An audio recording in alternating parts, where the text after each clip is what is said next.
हर हर महादेव भक्तों, जय श्री श्याम। आप सभी भक्तों को विजया एकादशी की ढेर सारी शुभकामनाएं।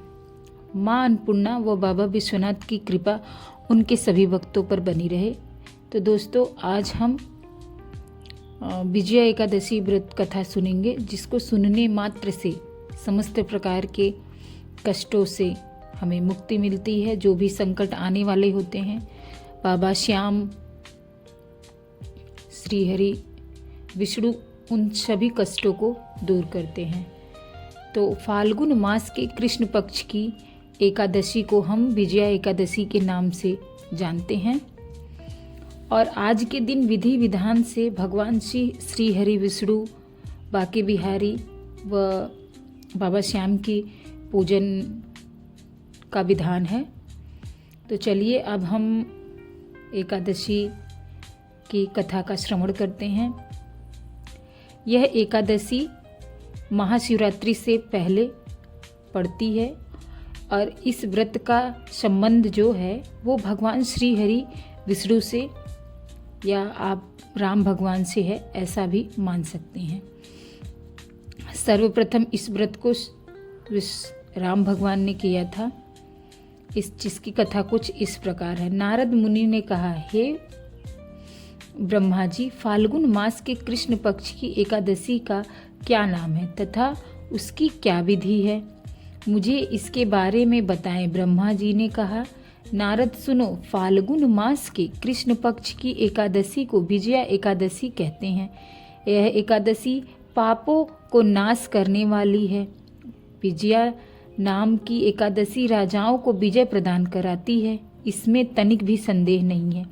बहुत पहले की बात है, भगवान श्री हरि रामचंद्र जी 14 वर्षों के लिए वन में गए और पंचवटी में माता सीता और लक्ष्मण के साथ रहने लगे।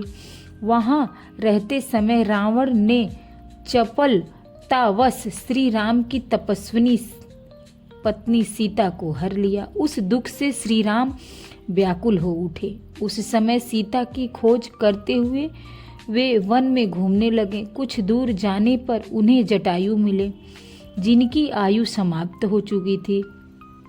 इसके बाद उन्होंने वन के भीतर कई राक्षसों का वध किया। फिर सुग्रीव के साथ उनकी मित्रता हुई। तत्पश्चात श्री राम के लिए वानरों की सेना बनी। हनुमान ने लंका के उद्यान में जाकर सीता जी का दर्शन किया और उन्होंने श्री राम की चिन्ह स्वरूपी मुद्रिका दी। वहां से वापस आकर वे श्री रामचंद्र जी से मिले और लंका की खबर बताई। हनुमान जी की बात सुनकर श्री राम जी ने सुग्रीव की अनुमति से लंका पर प्रस्थान किया और समुद्र के किनारे पहुंचकर उन्होंने लक्ष्मण से कहा कि इस पुण्य से इस समुद्र को पार किया जा सकता है। मुझे ऐसा कोई उपाय नहीं दिखाई देता जिससे इसको सुगमता से पार किया जा सके। लक्ष्मण बोले, महाराज, आपकी आदि देव पूर्णा पुरुषोत्तम राम है, आपसे क्या छिपा है। यहाँ दीप के भीतर वकालाभ्य नामक मुनि रहते हैं। थोड़ी दूरी पर उनका आश्रम है, उनके पास जाकर उपाय पूछना चाहिए। ऐसा सोचकर वो महामुनि वकालाभ्य से मिलने के लिए गए। वहां पहुंचकर उन्होंने मस्तक झुकाकर मुनि को प्रणाम किया। उन्होंने पूछा कि श्री राम, आपका कैसे आगमन हुआ। श्री राम ने कहा कि आपकी कृपा से राक्षसों सहित लंका को जीतने के लिए सेना के साथ समुद्र पार किया जा सके, ऐसा कोई उपाय बताइए, मुझ पर कृपा कीजिए। पद्म पुराण में इस व्रत की विधि को श्री राम को बताया गया। इस दिन दशमी का दिन आने पर एक कलश स्थापित करें। वह सोने, चांदी, तांबे अथवा मिट्टी का भी हो सकता है। उसे जल भरकर उसमें पत्ते डालकर रख दे। उसके ऊपर भगवान नारायण के विग्रह की स्थापना करे। फिर एकादशी के दिन प्रातः काल स्नान करे। कलश को पुनः स्थिर स्थिरता पूर्वक स्थापित करें। माला, चंदन, सुपारी तथा नारियल आदि द्वारा विशेष रूप से उसका पूजन करें। कलश के ऊपर सताप्त धान और जौ रखे, गंध, धूप, दीप और नैवेद्य से पूजन करें। कलश के सामने बैठकर वह सारा दिन उत्तम कथा आदि के साथ समय बिताएं। रात में भगवान श्री हरि का जागरण करें।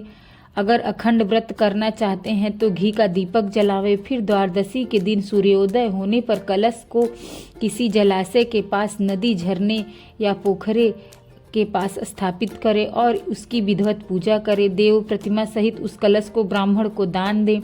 कलश के साथ ही और भी दान देने चाहिए। इसकी कथा को पढ़ने और सुनने से वाजपेय यज्ञ का फल मिलता है। विजया एकादशी के दिन ऐसा करने से आपकी विजय हो।